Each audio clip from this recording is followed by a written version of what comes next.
Question number 6 question है हमारा, y² plus 19y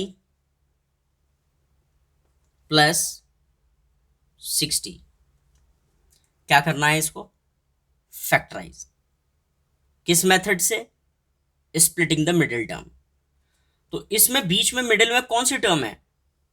तो आप कहोगे 19y है सर, इसको तोड़कर लिखना है। और तोड़ोगे कैसे? आपको कांस्टेंट टर्म के प्राइम फैक्टर्स ले लेना है। तो कांस्टेंट टर्म है 60, तो 60 के प्राइम फैक्टर्स ले लेने हैं। तो 2 से 30 आया, 2 से 15 आया, 3 से 5 आया, 5 से 1 आया। इन फैक्टर्स को ही ऐसे अरेंज करना है कि ऐड करने के बाद, उन दोनों को ऐड करने के बाद, किनको? इन फैक्टर्स को जब अरेंज किया है ऐसे, कितना आना चाहिए? 19 के इक्वल। और इन्हीं फैक्टर्स की मल्टीप्लाई करने के बाद कितना आना चाहिए? 60। तो देखो हम क्या कर रहे हैं, 2 2 जा 4, 3 5 जा 15। क्या इन दोनों को ऐड करके 19 आता है? 4 + 15 बिल्कुल आता है, सही है। क्या इन दोनों को मल्टीप्लाई करके 60 आता है?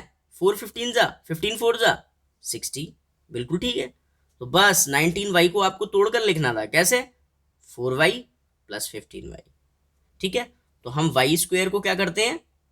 एज इट इज उतार लेते हैं। 19y को तोड़कर क्या लिखा? 4y प्लस का 15y। ठीक है, तो ये लिख दिया हमने इसको स्प्लिट करके। और प्लस का 60 आप एज इट इज उतार दोगे।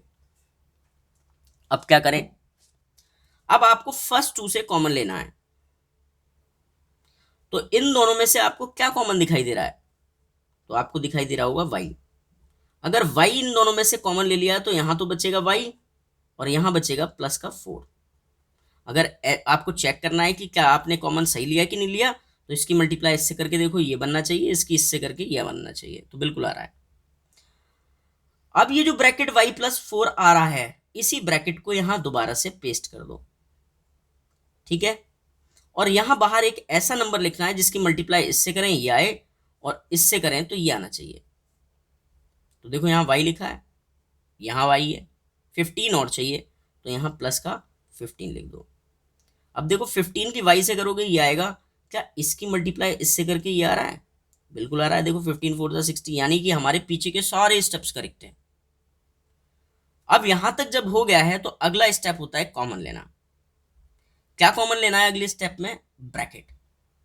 ब्रैकेट देखो y + 4 इधर भी है और y + 4 इधर ही भी है, तो आपको यही ब्रैकेट कॉमन ले लेना है। तो आपको y + 4 इसमें से कॉमन ले लेना है। तो देखो यहां से अगर आपने y + 4 कॉमन ले लिया तो क्या बचा? y बचा। और जब यहां से कॉमन ले लिया आपने y + 4 तो क्या बचा? प्लस का 15। तो यही हमारा क्या है? आंसर। अगर ऐसे समझ में नहीं आया कॉमन लेना, तो देखो आप क्या करो, ब्रैकेट जो 2 बार लिखा है उसको 1 बार लिखो, और अगले ब्रैकेट में वो चीजें लिखो जो ब्रैकेट में नहीं है। तो देखो ब्रैकेट में y नहीं है और ब्रैकेट में प्लस का 15 नहीं है, तो आप समझ गए होंगे। अगर ये फैक्टर्स आपके ये जो आए हैं ना, ये आगे पीछे ऐसे ऐसे लिखे हों कि ये इधर ये इधर, तो भी ये करेक्ट है। ठीक है, तो आई होप आपको 6th क्वेश्चन समझ में आया होगा। चलते हैं अब नेक्स्ट क्वेश्चन पर।